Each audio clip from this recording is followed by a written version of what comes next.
potensi e-commerce ini kan besar ya. Makin ke sini kecenderungannya kan pasar online itu makin membesar. Pemerintah dalam hal ini DJP akan menunjuk penyelenggara e-commerce ya, penyelenggara PMSE ini yang memungut pajak. Pemilik e-commerce itu wajib melaporkan berapapun omsetnya. Kalau misalnya baik dipungut maupun tidak dipungut, maksudnya gitu. Jadi kan bisa ketahuan tuh omsetnya. Walaupun tidak dipungut, tapi kan omsetnya bisa ketahuan.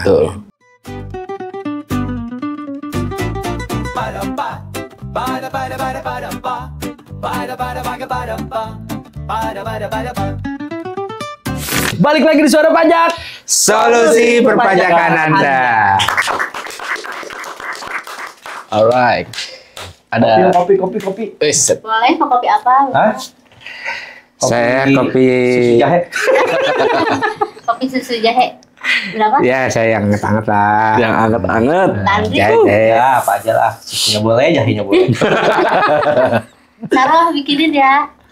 Roh bikinin roh, buset dah. Apa? Enggak nih, saya mah gorengan aja di sini, di mari. Gampang. Sama minum. Ini minum saya nih. Minum. Cari yang gratisan. Ya susah, nggak mau bayar kan. Payment ID gitu ya. Takut kedetek. Iya. Gimana? Ngomong soal payment ID. Iya. Saya kan jualan di online juga nih. Tapi saya sulit. bingung disuruh. Update data. Iya. Sulit. Itu transaksinya bakal kena semua. Apa gimana ya? Kena pajak. Gimana bagus tuh? Kasih paham bagus. Sudah dipotong sama marketplace-nya. Kasih paham bagus. Nah, karena di mana ada Agus, Di situ ada pajak. Yoi, kasih paham bagus. Ya, sekarang kalau jualan online memang kan pakai aplikasi ya. Aplikasi. Jadi pemerintah dalam hal ini DJP akan ya, baru akan sebenarnya. Akan menunjuk penyelenggara e-commerce ya, penyelenggara PMSE ini yang memungut pajak. Jadi kalau jualannya lewat aplikasi itu nanti yang punya aplikasi mungut pajak atas penjualan kita itu. Bikin aplikasi pun pajak. Tapi kalau pungutan ini masih ada batasannya. Jadi kalau batasannya, kalau omset kita di bawah 500 juta, nah ini kita bisa minta ke pemilik e-commerce supaya tidak dipungut. Jadi ada surat pernyataan bahwa omset kita masih di bawah 500 juta. Gitu. Pajaknya pajak apa Pak namanya? Pajak penghasilan. Pajak penghasilan besarnya 0,5%. PPh 22 Pak. PPh 22. Karena kenapa PPh 22? Ya karena pungutan. Pungutan. Jadi biasanya kalau PPh pasal 23 itu kan dipotong oleh yang memberikan penghasilan. Ini yang memberikan penghasilan kan pembeli. Nah, sementara e-commerce itu kan dia sebenarnya tidak memberikan penghasilan. E-commerce itu menyediakan tempat online. Sekali. Makanya dia itu mungut, bukan motong. Jadi kenapa 22? Ya karena begitu. Jadi dia itu mungut orang lain karena ada uang lewat situ. Perantara Pak ya? Perantara, betul, Tapi yang perantara. 500 juta itu setahun kan Pak? Setahun. Tuh, jadi omset setahun 500 juta. Nah, ini boleh tidak dipungut. Nah, taunya apa? Pemilik e-commerce tahu seseorang itu omsetnya masih di bawah 500 juta itu dengan meminta atau kalau si pemilik toko online-nya ngasih surat pernyataan. Kalau nggak ngasih surat pernyataan ya tetap dipungut. Nah itu nanti ngasihnya gimana Pak? Kemana Pak? Nah itu teknisnya belum ada tuh caranya. Harusnya sih di-upload aja cukup ya. Iya benar. Di-upload aja ke Repot, Pak, sana. ya, sebetulnya. Iya. Pernyataan begitu semuanya ya. Iya. Ngaku aja kurang 500 juta. Iya Pak ya. Kalau ini Pak, terakhir mau Wah, alhamdulillah. ini ngopi dulu nih. Ais. Tapi terakhir waktu itu lu cerita sama gua, duh ini biasa dapat 700 juta gitu Pak. Turun. Itu banget ya Pak. Berarti kena nih Pak. Nah, pamer di medsos ya. Lu kena nggak? Tapi ketahuan nggak dari transaksi keluar masuk barang? Kalau e-commerce pasti ketahuan. Nah ini kok beneran Pak? Kayaknya paniknya beneran. Iya Pak. Kayaknya emang punya. Kan kita nggak tahu ya petunjuk teknisnya. Apakah nanti seluruhnya dilaporkan oleh penyelenggara atau tidak. Jadi maksud saya gini, bisa jadi nanti di petunjuk teknisnya disebutkan bahwa pemilik e-commerce itu wajib melaporkan berapapun omsetnya. Kalau misalnya baik dipungut maupun tidak dipungut, maksudnya gitu. Ya. Jadi kan bisa ketahuan tuh omsetnya. Walaupun tidak dipungut, tapi kan omsetnya bisa ketahuan. Tapi itu kan yang dipungut itu sebenarnya kredit pajak ya. Kredit pajak. Jadi kalaupun belum bayar, belum dipungut, ternyata omsetnya di atas 500 juta ya, nanti kita bayar aja. Gitu. Itu ngaruh ke jenis ini gak Pak? Apa tuh? Jualannya? Kan di online sekarang ada jualan beras, Iya, banyak, Pak. ada barang. Semuanya dong barang. Semuanya. Tidak Semua pandang barang. bulu ya. Semua yang dijual pokoknya. Oh gitu. Semua yang Ini dijual. bukan PPN, ini kan PPH nih Pak. Kalau PPN mungkin itu nanti masalah sendiri itu. Nah ini nanti pasti ada kaitannya. Iya. Di Jual buah kan dibebaskan. Iya. Coba ya. Iya sekarang semua jualan pakai online Iya, ya. cabe saya beli online. Oh, iya. Cabe, ya. Lu kopi beli online nggak? Juga ya. Iya. Banyak deh. Kopi beli online kopi. Beli online juga. Tapi kenapa e-commerce perlu dikenain pajak sih Pak? Emang masih kurang Pak dari pajak-pajak yang lain? Kan untuk meningkatkan kepatuhan. Siap. Meningkatkan kepatuhan. Oke. Intinya karena potensi e-commerce ini kan besar ya. Makin ke sini kecenderungannya kan pasar online itu makin membesar. Terbukti kan sekarang lagi heboh Rojali, Rohana, apa? Iya Pak. Rojali, rombongan jarang beli. Dia datang tapi dia nggak beli Pak. Nggak beli. Ya. Soalnya pada ke online nih. Gitu. Nanti lama-lama mall fisik cuma buat jalan-jalan aja. Numpang adem gitu.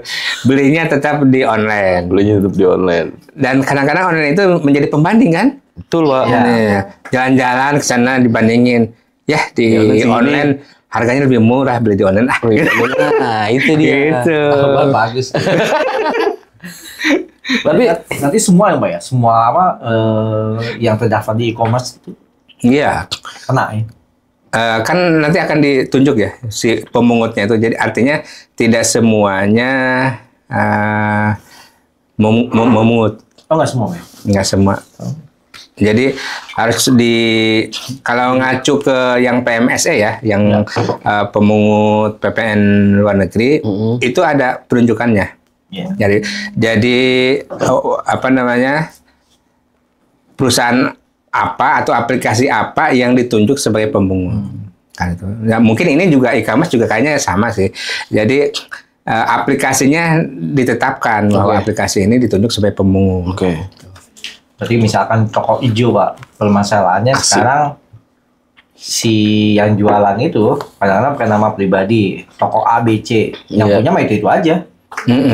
Nanti. Nah itu nanti punya banyak. Nah gimana tuh? Iya punya banyak. Punya ada 7 toko yang punya 1 gitu kan? Yang terdaftar 1. Tuh masing-masing toko A ngaku 500 juta, toko B ngaku 300 juta. Tapi kalau digabung jadi 1 miliar lebih ya. Iya, itu gimana Pak? Iya. Tapi teknisnya belum ada Pak ya? Iya, belum ada. Jadi mungkin kan nggak tahu nih. Nah iya kayak itu tadi tuh betul tuh apa kata Pandi, misalkan satu orang punya 7, nah itu dihitungnya 7 semua pendapatan apa per toko. Kayaknya Pak. Kalau surat pernyataan itu pengakuan aja sih kayaknya. Pengakuan dari wajib pajaknya. Kalau pada akhirnya di atas 500 juta ya nanti tetap harus bayar.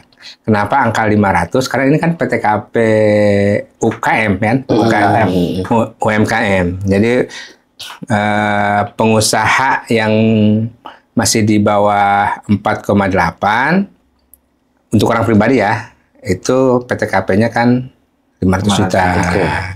Jadi kalau ternyata omsetnya di atas 500 juta ya berarti yang belum bayar sendiri. Itu jadi setoran sendiri gitu maksudnya, tidak dipungut. Itu udah sejak kapan Pak pemerintah menerapkan ini Pak? Yang pajak mana? e-commerce. Udah dari dulu. Tapi kalau yang pungutan ini mulai tahun ini. Oke. Kayaknya ya. Iya. Tapi asosiasi mintanya setahun. Minta pending setahun. Persiapan aplikasi katanya. Alright. Berarti tadi semua marketplace dikenain ya, apapun itu dagangnya ya. Berarti khusus yang jualan aja Pak? Kalau afiliasi gitu? Nah, afiliator enggak. Oh beda ya? Afiliator itu barangnya kan harusnya ya barangnya si toko yang punya toko. Saya jual ya cuma modal nyuap gitu ya. Iya Pak. Ya kan? Jualin. Link minta antri itu. Iya. Apa sih kalau di masyarakat itu disebutnya? Afiliat Pak. Komisi. Iya. Komisi gitu. Nah, kayak komisi gitu. Jualin barang orang. Iya benar. Makanya kan kalau tanah TP suka ada dijual tanpa TP tanpa perantara. Kalau afiliator perantara. Kalau afiliator perantara. Iya benar itu. Jangan sampai nanti si afiliator jualan Pak ya. Jangan jualan. Iya. Jadi tetap yang ngirim barang kan si tokonya. Iya. Nah si afiliator dapatnya dari toko. Ya e-commerce. Tapi kan uangnya dari e-commerce juga ya. Dari aplikasi juga. Nah ini nggak tahu nih. Nanti kita lihat aja teknisnya. Just wait and see. Just and see. Nah, seperti apa? Dasar hukumnya Pak, dasar hukum yang mengatur pajak e-commerce di Indonesia itu apa Pak? PMK berapa kemarin? PMK 9 atau 10? Mandri ini. Ya Pak Mandri. Adalah dasar hukum. Adalah, bisa di-cut. Nah. Tapi pajaknya apa aja tuh Pak yang dikenakan di dalam bisnis e-commerce Pak? Pajaknya itu adalah pajak penghasilan. Oke. Jadi yang dipungut oleh di e-commerce itu pajak penghasilan, tapi kemungkinan nanti ada juga PPN. Nah sebenarnya dulu juga banyak usulan PPN itu dipungut oleh e-commerce juga.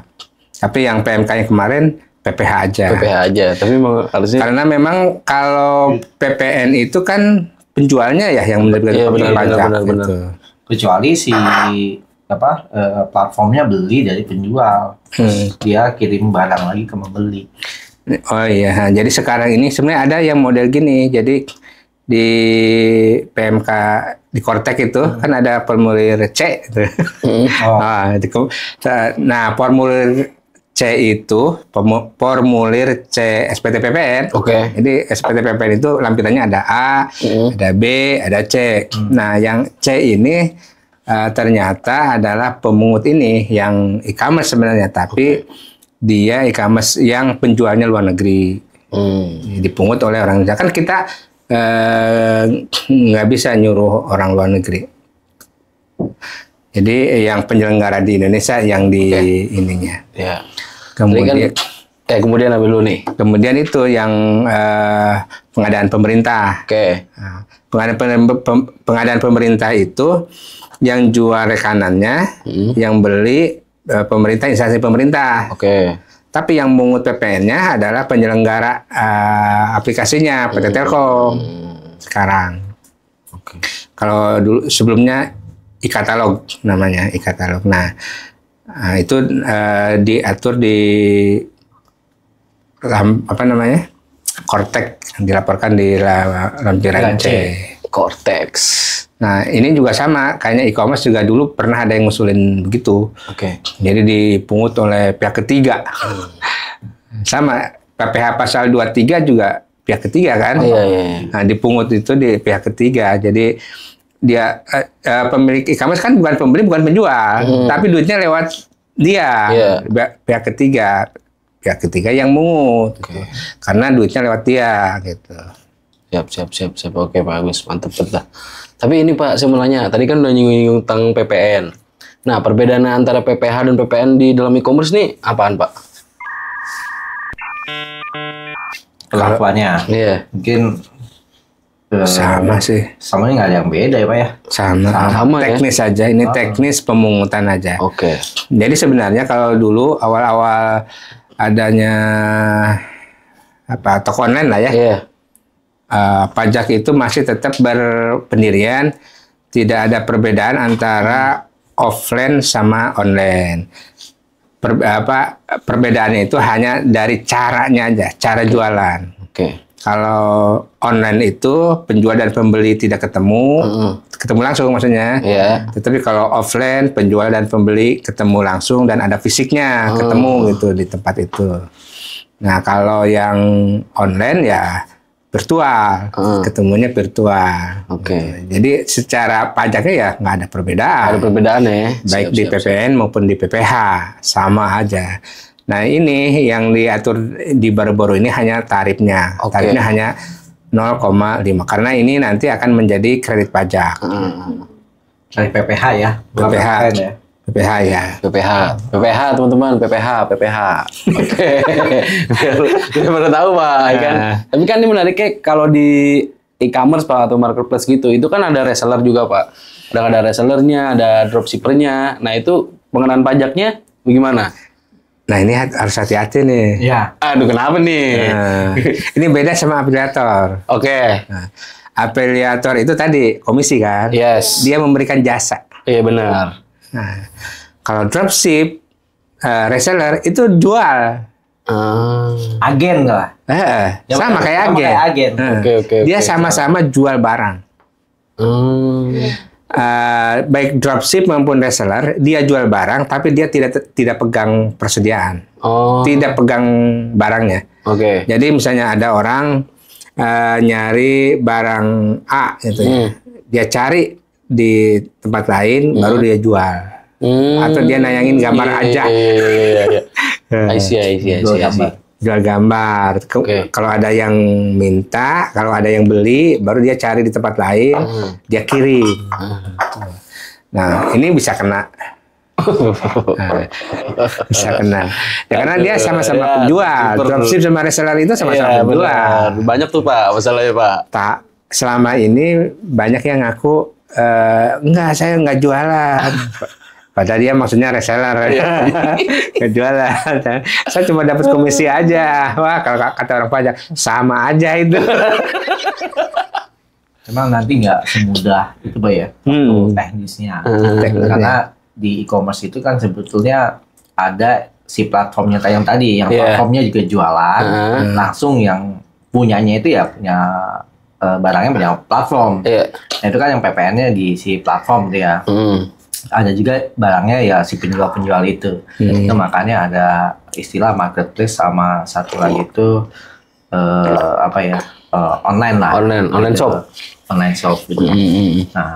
Nah ini pun sebenarnya nanti sama nih istilah nih. Bagaimana nanti perlakuannya terhadap afiliator, reseller, dropshipper ya Pak ya. Nah ini pasti kita tunggu apa namanya? Peraturan teknisnya. Sama teknisnya ya, siap. Ini contoh yang ini ya, yang reseller gitu ya. Sebenarnya kan ini mirip-mirip kayak Just Tip ya. Iya. Just Tip. Jadi orang mau pesan dulu tuh. Benar. Pesan barang A, B, C, D, sama dia beli fisik di luar negeri, baru dikirim. Kan Just Tip gitu ya. Kalau yang reseller, ada orang nitip pesen ke dia, pesen barang A, B, C, D, baru dia beli kirim kan ke pembeli yang datang ke dia. Nah itu banyak yang contohnya itu misalnya ada orang yang ngaku uang itu bukan uang saya, uang titipan. Ini kasus nyata, udah diperiksa nih. Siap, menarik. Udah diperiksa sama wajib pajaknya, bilang itu bukan usaha saya, itu uang titipan katanya. Titipan Tuhan. Tapi memang benar kan dia orang transfer ke dia nitip, tolong jualin kan gitu. Bener. Pembeli sebenarnya udah tahu, dia beli lagi ke tempat lain. Cuma memang lewat dia, kan lewat dia. Nah, tapi dia dapat fee dan setiap uang masuk itu 5%-nya punya dia. Lah berarti kayak margin dong ya. Kalau orang pajak lihatnya, oh ini margin 5% kan gitu. Kata dia itu bukan margin, itu keuntungan. Muter. Makanya harus hati-hati dropship sama reseller ini. Oke. Ada komisi sama margin kan? Margin iya. Ini beda DPP nih, Pak. Iya. Walaupun nilainya sama, DPP-nya beda. Beda. Iya. 5%-nya katakanlah cuma 10 juta gitu kan. Tapi kan DPP-nya yang satu 10 juta, yang satu lagi bisa 100 juta, 200 juta. Iya. Itu ujung-ujungnya PPN. Nah, ini menarik nih. Tapi kan apa namanya? E-commerce udah dengan pajak nih, Pak. Ya kan pengen tahu dong, Pak, cara pelaku e-commerce melaporkan pajaknya itu gimana? Itu biar kalau pelaku e-commerce ya. Iya. Yang jualan berarti. Jualan. Laporin pajaknya gimana? Ya di SPT tahunan dia. Oke. Nah, kali ini kan kita bicara PPH ya. Di PPH kalau memang omsetnya di bawah 4,8 berarti dia lapor di SPT tahunan itu sebagai UKM ya. Oke. Kemudian tarifnya memang segitu, 0,5%. 0,5 kalau masih di bawah 4,8 berarti sudah lunas. Oke. Nah, sudah lunas. PPH-nya udah lunas. Kalau yang tiap bulan jadi nggak usah ngelapor apa-apa lagi karena udah dipotong e-commerce. Tetap ada kewajiban lapor di unifikasi kan? Di unifikasi sama yang pasti sih di akhir tahun SPT tahunan. Tapi kan bayar pajaknya udah dipungut. Nah itu. Tapi kalau di atas 4,8 ini jadi kredit pajak. Jadi kalau tergantung marginnya nih. Kalau marginnya di atas kalau istilah pajak itu Cititor. Cititor itu corporate tax ratio to turnover apa lagi? CTTOR lah misalnya. Jadi perbandingan antara pajak yang dibayar dengan omset. Kalau Cititornya 0,5 berarti lunas. Kalau Cititornya di atas misalnya 1% Cititornya berarti dia bayar lagi 0,5%, ya kan? Kalau Cititornya 0,3 berarti dia lebih bayar. Gitu ya. Berarti sebetulnya kalau misalkan dia pakai tarif 0,5% final, yang PPH 0,5 dipungut ini harusnya udah lunas, Pak ya? Nah, kalau memang yang final. Iya, kalau misalnya dia pakai pasal 17, dihitung seperti biasa, 0,5 ini jadi kredit pajak. Kredit pajak bisa kurang bayar di SPT tahunannya, bisa lebih bayar. Kalau dibayar? Kalau lebih bayar restitusi. Bisa. Sekarang mekanismenya kalau nggak mau lebih bayar ya jangan dikreditkan. Diikhlaskannya itu dengan cara tidak dikreditkan. Tuh Neng, lu gimana? Udah tercerahkan ya berarti? Udah terbuka. Tuh Pak. Sedikit-sedikit. Banyak sedikit. Soalnya dia emang punya marketplace, Pak. Cuman kan dia terakhir sih ngomong. Akunnya apa sih? Ada. Selalu ceria. Ada lagi Pak, mau buka lagi. Ini namanya Neneng Official Store. Jualan apa? Wah, itu pokoknya jualan barang-barang branded Pak itu Pak. Wah, itu hati-hati Pak ya. Nah, sekarang mah lagi ngetren emang punya toko walaupun sempit gitu tokonya kecil gitu, tapi dia online. Live setiap hari live sepanjang hari 24 jam. Bener. Gitu. Kalau ada yang orang nonton, baru dia ngomong. Nggak ada orang yang nonton, dia nggak ngomong. Iya, bener emang Pak. Emang gitu sekarang. Gitu. Sarah sering nge-live nih. Oke, menarik nih pembahasan tentang marketplace ini. Pokoknya nanti ini yang tentang e-commerce pajak kita tinggal tunggu teknisnya aja ya. Gimana ya? Tinggal kita bahas lagi. Oke, nanti kita bahas tentang teknisnya. Pokoknya kalian tuh pantengin terus di Suara Pajak karena kalau misalkan kalian bingung-bingung tentang pajak bisa langsung hubungin aja di Botex Consulting Indonesia. Nanti di sini ada Pak Agus, terus Pak Andri, Pak Ferdi, Pak Iqbal. Gitu. Semua ikut-ikut aja. Dan jangan lupa buat teman-temannya di like, subscribe, and oke, thank you banget buat teman-teman yang nonton. Jangan lupa tunggu video-video selanjutnya. See you next video. Bye. Ada Agus, ada pajak,